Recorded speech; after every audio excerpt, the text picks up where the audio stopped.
Bonjour, bonsoir, ça dépend. Il y a tant oyo bozui chance ya kolanda frère Nabino Mbuta Nzinga Kawandiako bande kona biso na ndenge boyebi makasi ya Mbuta Nzinga vraiment to salaki descente na Congo central ya koya kolukela bino ba information parce que chaîne ezali chaîne moko consacrée na ba Bena Congo. Alors Congo central ezali terre promise pona ba Bena Congo. Vraiment to kitaki koya kosolana bande ko beta masolo ko zoba histoire auto yebité et en plus ko développer ba connaissance mususu o biso tozali limité na ba connaissance wana na yango vraiment na yambeli bino l'un ba yaya donc l'un ba mama ya Congo central donc beaucoup mona vraiment maman vraiment ya Congo central oyo ako beta masolo vraiment beaucoup kama bino mona ke nous on a commencé à dire boy donc tu veux ta masoni parce que et belé bazo mituna derrière mutanzika masoni beaucoup beta na yaya donc l'histoire to beta na yaya c'est le poisson du centenaire et de Mfumu Kimbangu aux églises négro-africaines ba tu et belé balobeli biso 2021 centenaire alors tu veux comprendre té Mutanzinga za na maîtrise ya centenaire wana te ale yango to kité na Congo central encore makambango ebimelaki na Congo central yango to yé pour que tout soit éclaircissement ya solo parmi ya ba habitants ya Congo central. Alors ceux qui tozali langage moko na cameraman na ngai vraiment to ko kende mbangu na yamba yaya et pour que to beta masolo na yaya ingeta yango to ko réaffirmer yango ke azali 100% Bena Congo Louis Lukutunghumbu rien à dire vraiment yaya biso to uti na biso Kishasa to kiti koto na koluka toujours ba information na koluka toujours boyebi et na yango vraiment na occasion oyo na linga kina sola na yo na beta du solo ya centenaire de Mfumu Kimbangu et face aux églises négro africaine parce que batu ebele balobela biso centenaire na peut-être que yo pe ozali au courant ya centenaire wana ingeta biso nyonso toza au courant ya centenaire wana puisque tobotami tokuti déjà histoire ezalaka déjà alors tokomi siko na tango oyo biso nyonso toyebi ke 2021 eza année oyo Mfumu Kimbangu asali 100 ans par rapport ya mission na ye oyo ayamba na 1921 le 4 avril yango wana biso nyonso toza na bosenga ya centenaire ango metoye awa kolobela pona célébration wana na église na ba église négro-africaine vraiment matondo yaya nako kenemol mbangu na masu question moko ebimi wana lobi 100 ans et sali 100 ans na ministère na est-ce que izaka ndimona après 100 ans il faut est-ce que ko fêter il faut peut-être qu'on s'attendre à quelque chose na ba ministère ya ba homme de Dieu. Normalement, chaque anniversaire et à date, wana ba célébrer Congo na ba église nyonso négro-africaine. Alors, comme ils ont 100 ans, mingi ezalaka ka bongo ba cinquantenaire, ba centenaire, ba célébrer Congo. Ya wana ya oyo tozo zelango po Mfumu Kimbangu a prophétisé makambo belé oyo batu bazelaka croyant balobaka ke ekokokisama na 2021. Yangwana lelo toye ko lobelango est-ce que réellement makambo oyo Mfumu Kimbangu a prophétisé ekokokisama na 2021 ou bien ezaka kabiso tozo kanisa est-ce que toza prêt ou bien toza prêté yangwana nde tolingi to lobela lelo vraiment et donc vraiment yaya mais est-ce que par rapport à culture Congo parce que biso tozali enseigner na culture Congo est-ce que na culture Congo ezali ndenge wana to yo olingani oyokini ba raison di ya bato parce que je ne sais pas si na culture Congo ezali ndenge wana est-ce que yo pesi confiance na ba enseignement ya Congo to pesi confiance na ba raison di ya bato ndenge balobi et que makambu année ya bilaka makambu fait kokisama na 2021 est-ce que yo zali na ngambu nini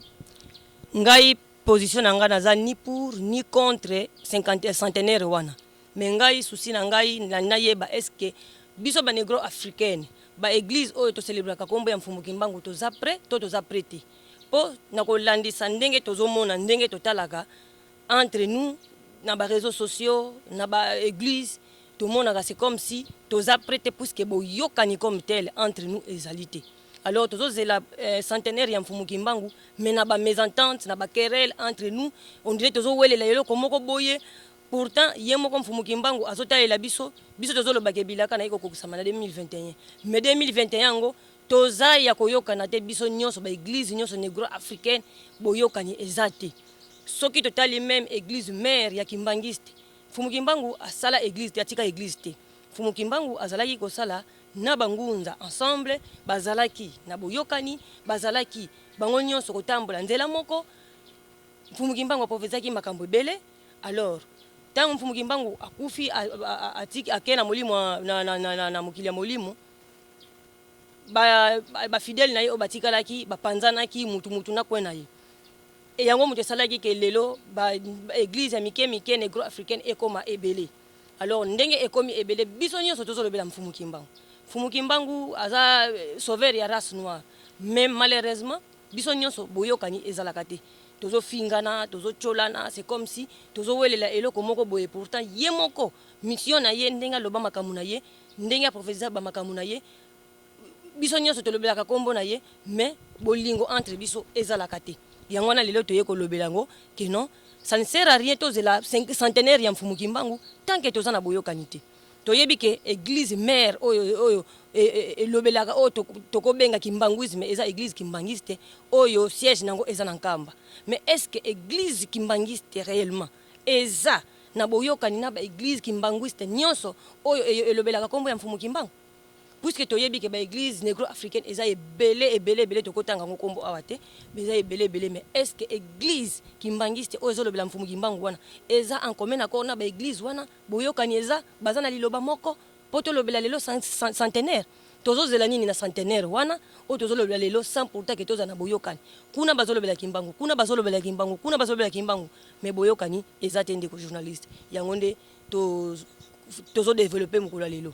Vraiment matono ya vraiment na landio na bokebi nyonso ndenge o étaler exposition na yo mais na diembeli na maloba moko boye oye bimi na kati kuna donc qui signifie des désordres ko régner et na kati na biso oye ko loba susu eloko moko boye mfumu kimbangu era kufaki azongi na mokili ya molimo mais ezali na ba secte to eza na ba école mususu parce que biso to benga ba école bango ba benga ba église mais eza na ba école mususu elobaka ke mfumu kimbangu akufaka te mfumu kimbangu asekwaka mingai sibitima na bana yo anayoki mfumu kimbangu era akufaki azongi na mokili ya molimo confusion wana na batu wana ke mfumu kimbangu asekwa mfumu kimbangu yo lobi akufa azongi na mokili ya molimo confusion wana to expliquer ndenge nini eza penza confusion te mais eza peut-être photo loba eza kozanga nde koyeba lisekwa ya mutu ezalaka nango na ndenge ya spiritualité nzoto oya musuni ekufaka soki ekufi ekei mais molimo wana nde ezalaka ekoki kolata susu nzoto mususu soki na sens wana peut-être koloba lisekwa mais nzoto ya mfumu kimbangu oyo tomonaka na ba image oyo elata bubu na liputa na ye wana nzoto wana ekufa tokundango mais lisekwa na ye peut-être na batu oyo bazo continuer makambu na ye batu oyo bazo continuer mission na ye en quelque sorte to benga ango réincarnation mais jusque là mutu mundu nana komi na niveau ya ko comprendre réincarnation ti c'est pourquoi yango zo mona ke lelo conflit ekomi confusion moko boye ekomi entre ba leader ya ba église négro africaine oyo mibengi ngande mfumu kimbangu wana lobi ngane mfumu kimbangu wana kuna lobi ngane mfumu kimbangu yango wana nde mutozo mema sikoyo conflit entre ba église négro africaine biso nyonso c'est moi mfumu kimbangu mais ngana boyebi na ngana yebi ke esprit eza nde nzambe po nzoto ya mutu eza nzoto eza chair humain mais esprit wana oyo ezalaka na kati ya nzoto ya mutu yango nde bonzambe ya mutu alors esprit wana nde tolobaka nzambe aza omniprésent esprit wana eza capable ya kosalela bato ebele na mbala moko il kaka bozala na boyokani ekoki kokende kuna elobi ekoki kokende kuna elobi mais sikoyo soki bino bato bazolobela na esprit moko wana me boyokani ezali te bokosuka wapi mfumu kimbangu alobaki mutu mwindo akokoma mundele akokoma mutu mwindo mais titangu tozoloba ngo ndenge wana boyokani ezali te tokolonga te yango wana nde confusion des place wana mfumu kimbangu akufa na mona na musuni mais na molimo azali à travers bato ebele totika ko yina na ko finga na pona likambo ya mfumu kimbangu to limiter mfumu kimbangu te mfumu kimbangu aza partout puisque soko kena ba église nyonso négro africaine okomona kuna molimo zo sala nani azoloba kuna mfumu kimbangu okomona kuna molimo zo sala makambo pe azoloba eza réel alors mfumu kimbangu esprit na ye wana ekoma omniprésent ekoma participe to tika ko limiter ngo quelque part que non ezaka ka kotoyo nde ezalité et loko wana yango nde mtozo mema conflit et pas na biso ba négro africain ozomona ke to komiti na centenaire mais centenaire yango ozomona na ke malgré tozolo bakebilaka kokokisama mais ngai na ndenge personne ça n'engage que moi na le 6 avril oyo ekoleka nango ndenge ba le 6 avril nyonso ezalaka ekoleka nango sans que ceux qui pe nini peut-être ngakutu onga nazomona ke tokokozwa fimbu le 6 avril oyo puisque tokokisi centenaire ya mfumu kimbangu mais na querelle na mésentente pona nini ko welela ki mfumu kimbangu ngane mfumu kimbangu ba changer kutu kombe komi ki nkwatulendo ki nkuna nkwatulendo kuna nkwatulendo ya solo alakisaka bikamu mfumu kimbangu soka za célèbre lelo tozolobela ye biso nyonso par-ci par-là na ba oyo na ba catholique na ba oyo baza ba protestant na ba oyo baza mbona nite c'est parce que mfumu kimbangu asala ba miracle belé ba miracle mfumu kimbangu asala e kamusa ba mindele miracle mfumu kimbangu asala e marque monde entier yango na mfumu kimbangu lelo aza célèbre bazolobela ye partout pona ba mystère ne oyo asala mais lelo biso ba tozowelela ki mfumu kimbangu si to sali nini po to la place na ye na place ko la place na ye mi kotisa na profondeur ya molimo ya mfumu kimbangu pour que asalela yo o laksa ba mystère oyo pe mokili okoyebela yo pour que o mi benga ke yo nde mfumu kimbangu ya solo en tout cas eloko wana yo sala passe vraiment na mitema batu komona ke bakimbangiste tozo fingana na ba réseaux sociaux tozo fingana na ba télévision tozo sala ba comparaison moko bo ezakutu na tina te même molimo mfumu kimbangu eza na sengote en tout cas na pona place wana mpona nga tokoki kozwa fimbu le 6 avril o tozo zela ke bilaka mfumu kimbangu kokokisama mundela kokoma mutu mundu kokoma mutu mundele ekotikala kokokisama te soki tokozaka kana na ba conflit o toza nango lelo matondo vraiment mituna eza ya biso ba réponse ezali ya vraiment ya kolemba biso te na mituna ngai nazoko analyser kaka ba chaque mot ozoko bimisa mais peut-être pour que toi avancer na développement la biso na kozonga mkesima na kutuna ya kimbangu ela kisinini parce que ebele balobelaka kimbangu mais c'est comme si bayebi et signification ya kimbangu wana te alors o ba ko chance ya kona biso il devait quand même savoir que signifie kimbangu parce que il y a un vent oyo etelemi na mokili et les négros africains et bazoko la mukamakasi alors réveil wana sont des cloches wana il faut pas bazala na ba enseignement il faut pas bazala na ba soubassement pour na réveil oyo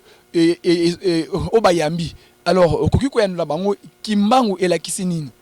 kimbangu eza non kikongo na ba dialecte belé chaque dialecte bazaka na signification na bango mina ngai na boyebi na ngai na dialecte na biso kimbangu elingo loba ko sembola donc ko bangula donc likambo oyo batu bayebi penza te mais yo o signifiango o explicango donc bangula makambo ezake batu bayebi te baza moi nini mais yo o expliquer bango po ba comprendre ngo ndenge ezali donc makambo e bomba mawana oyo batu bayebi te yo obimisi yango expliciter yango batu ba comprendre ngo donc yango ne kombo pona ngai na boyebi na ngai kimbangu lakisi ko bangula donc ko signifier ko expliquer ko kundola donc eza na ba signification ebele na ba dialecte na ya Kikongo puisque chaque dialecte eza na signification nango so ke na chaque dialecte omona ke kimbangu bakopesa ile signification ebele mais ba signification nyonso wana eza nango synonyme voilà eza synonyme matondo kimbangu muna mukongo kimbangu yaye kimbangu muna mukongo vraiment tozui réponse wana j'espère bamutanteza biseka bazali bamutamenga baya maimona vraiment bazali ya kosepela ina kolanda ndeko na bango azoko vraiment ko étaler biso matondo ya matondo vraiment ya au soulever point moko boye ezali vraiment très capital en disant que conflit toujours yamba centenaire ya mfumukimbangu na conflit conflit wana alors entre temps na tuna ki mtuna moko boye alobi kombo ya centenaire ebima na ba leçon dit na ba enseignement ya bukongo toujours ki centenaire te oyanulaki bande ko pe place wana en disant que oui, vous pouvez faire confiance dans le centenaire. C'est possible. Mais est-ce que tu as un conflit à boy? Et selon yo yaya, ce qui peut-être un conflit, ce qui bolingo ezalaki. Donc le centenaire, il y a le 4 avril, il y a qui est landing. Ce qui bolingo ezalaki centenaire, il y a 2021, le 6 avril, il y a qui est la Bosangani. Il y a l'église négro-africaine nyonso. Ils années le 6 avril, le 4 le 6. Le 6 avril. Ah, ok. Et dans le mois d'avril le 6, il y a Bosangani, il y a l'église nyonso elobelaka kombo ya mfumu kimbangu. L'église nyonso négro-africaine oyebike na kimbangiste to sangani biso nyonso poto célébrer centenaire ya mfumu kimbangu. Kusangana wana koko malingomba moko to kosangana ka ya esengo kaka baye to ye to melima sanga to bini ba pied gauche ba beti tikiti après to pandani susu to bani susu ka na ba divergence wana ka to zalaka ya ba idée ya bani parce que ce que na nkamba ba oui soke l'église de Jésus-Christ personne non l'église de mfumu pas son envoyé les années ni na bossa ni ma place mais l'église de Christ personne envoyé mfumu kimbangu. Voilà. So ok na vous vamu on vous dit que tout fout ka na mbambu tu as vidé là. So ok bambu ta menga na ebité ba principe ok na DKB ce qui ndenge nini. Ok na wizi di kubundu dia Congo ibundu dansi yilulu. Alors yo lo biso ki bolingo ezalaki. Bolingo ngo ya koya ko sala lingomba moko parce que par rapport à l'enseignement du Congo, il faut bundia Congo avaler ba église tout wana. Il faut parce que bundu dia Congo ils en a deux versions. Version du bosso et bundu union ba à Congo le Père céleste. Donc l'union des enfants dédiés. Deuxième volet primaire bundu ya Congo. Donc ezali école oyo ya ba Congo nyonso. Donc mutu moko te il faut a échapper en tant que Congo na église donc azana école wana. Donc ba fuvamu bazana école ya bundu ya Congo ba kimbangiste bazali ba DKB ba nini tout wana oyo ezali ya ba Congo bazali na bundu ya Congo. Alors union oyo obilingo o senaki wana ezali pour que ba ya ko réintégrer baya ko rejoindre le combat to bolingo nini oyo lobeli union onga zo lobela ezali ngai te mfumu kimbangu ye moko prophétisanga ke na mikoleko ya église ekozala moko. Alors soki tozalaki déjà na boyokani peut-être na centenaire oyo église yango peut-être ngezala déjà moko mais vu que tozana boyokani te c'est que tokene nkamba biso nyonso parce que nkamba ne Jérusalem mpo na kotala muta tongi kitoko na koto parce que BDK temple ezalité BDK ezalité et vraiment mona kasoki mino Congo soki mino Congo mais actuellement muto azo ko cartonner biso pour Jérusalem penza kuni za donc ya quand ça ko donc c'est que biso nyonso sengeli soki bolingo ezaki mbele to kene nkamba biso nyonso to peut-être on peut to ko pesa mbela tobela pas batino soki en tout cas le 4 avril oyo parce que tant pesa na ngona dans 3 mois to koma. Alors on peut aussi faire l'appel en disant que to sangana bolingo wana pe ko botana nango dans quelques mois et botani après biso nyonso to kenkamba mabe ezalité nkamba ezabisika mfumu kimbangu wasalaki ba mystère na ye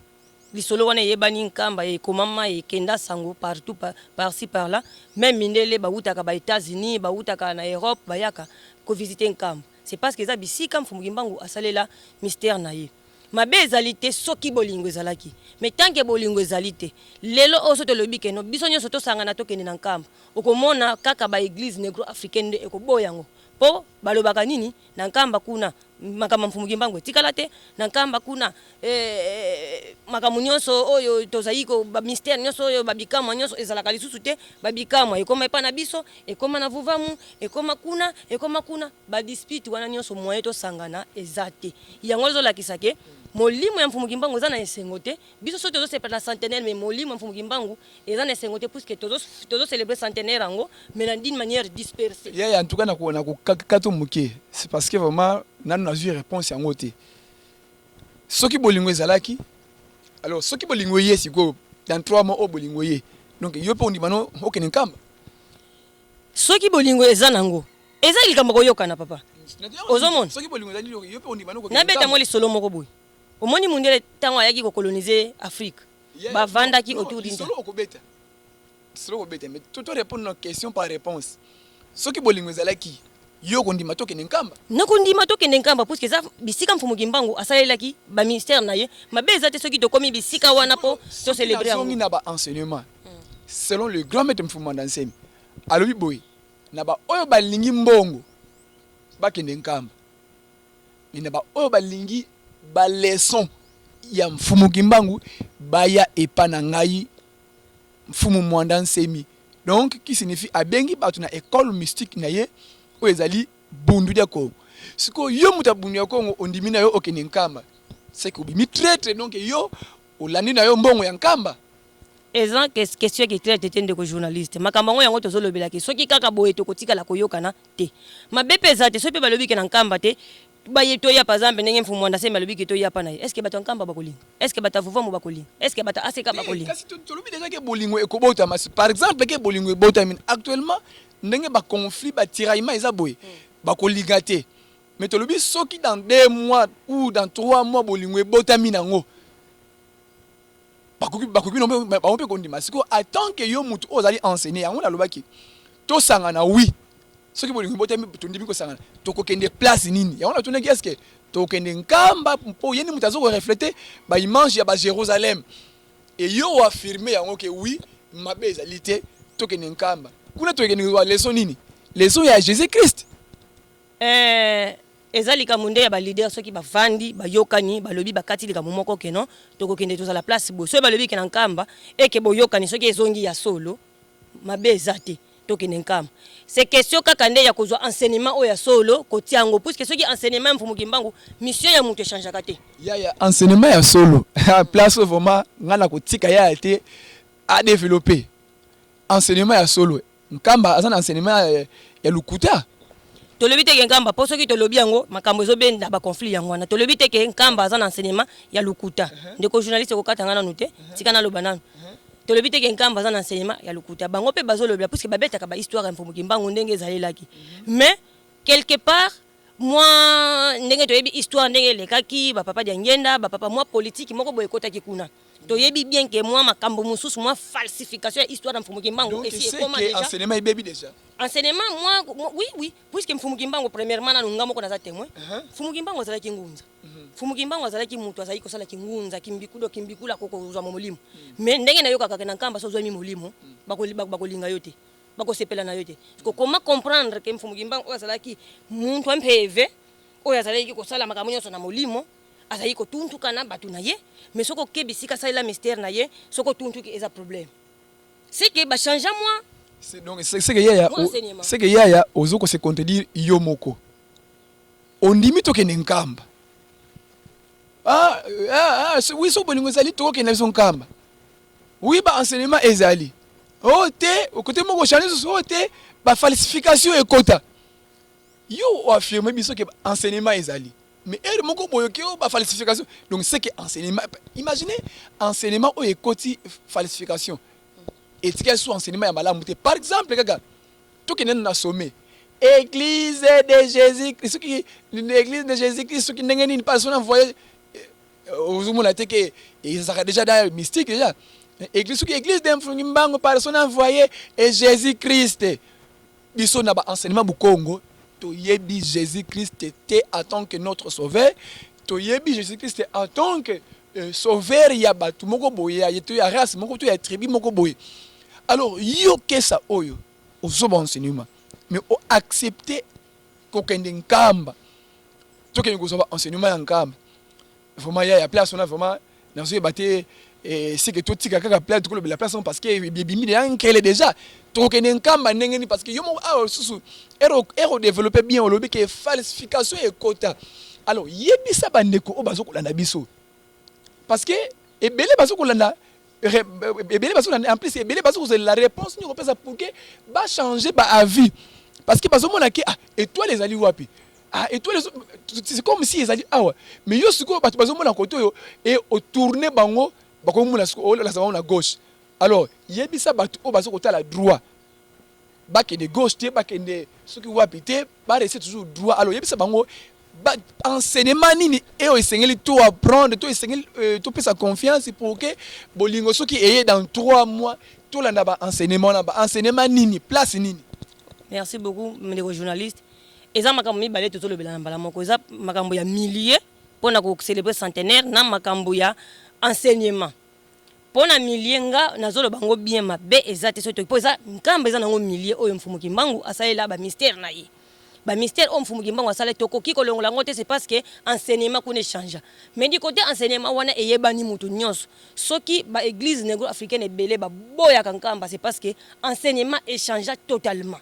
Donc makamba mfumu kimbangu c'est comme si et comment nango eloko moko boye ya ndenge mususu mission ya mfumu kimbangu eloba makasusu te babeta kaka histoire ngo neti na ndenge neti ba tribu histoire ngo ne pas batu mususu et comment nango neti makambo moko politisé pona millier nkamba eza mabete même soki biso nyonso to bito ke nkamba eza mabete mais pona enseignement il faut bazongi enseignement ya solo o ya mfumu kimbangu so bazongi enseignement wana ya solo ndeko zala ngo mabete pona ezali wapi enseignement soki ezali wapi eza na église négro-africaine nyonso enseignement malamu ezali mais sauf que na bandeko na biso oya bakimbangiste ya en tout cas ozoko tatone place oyo na ba enseignement ezali na ba église nyonso to yebi ba enseignement ezali basé na ba livre sacré parce que quand même au yekola vraiment ba histoire ezali ebele mais ba tshela biso livre histoire oyo bana balanaka programme ngape mona na ndako na koyebisa yeke omoni muta découvrir mushi fleuve Congo ezaki Diego Kao te bakono so bazalaka wana mais mona era tangi Diego Kao so bacheli exercice na classe a répondre par Diego so alobité koko na biso azu 0. Donc qui signifie quoi? Bon enseignement ezaka basé na ba mikanda. Alors yebisa biso livre sacré nini auto ko sala parce que lobike na ba école nyonso enseignement ezali oui to boité mais na livre sacré nini oyo esengeli to sur l'enseignement wana. Ndeko journaliste ponanga nakomi omona comme si moi par rapport ya sujet ya centenaire auto zolobela to komi ko kende moi mopandi parce que so to komi ko tuna ba livre sacré nini makambo ezomema conflit yango oyo lelo so to tali bien chaque doctrine ya négro africaine bazana livre sacré na bango OK na kimbangiste peut-être batanga ka bible oyo sainte bible oyo ya mindele bayela biso soko ye OK na bundu dia Kongo batanga ka makongo soko ke na église DKB batanga ka keluka soko ke na vuvamo batanga ka siku ansemono anza siku yo lingi na tanga livre nini oyo to kuyiko salela makambo ezomema conflit ndeko journaliste yango tozolobela conflit awo makambo ezomemela biso conflit ndeko journaliste eza yango donc awa eza makambo kotanga soki livre sacré nini te soki pe nini te mais ezande makambo ya kozongisa le vrai enseignement ya mfumu kimbangu soki eza kuna na kimbangiste tokoyebango soki eza na bundu dia Kongo tokoyebango soki eza na vuvamu tokoyebango mais les kamunde photo bongo tokoyeba ndenge nini soto za éparpillé tokobenga bato vuvamu ndenge nini tokobenga bato asikane to yokana nanu to tonga nanu bolingo nanu soki to yokani nde siko na tango wana te tokoyeba to banda ko juger non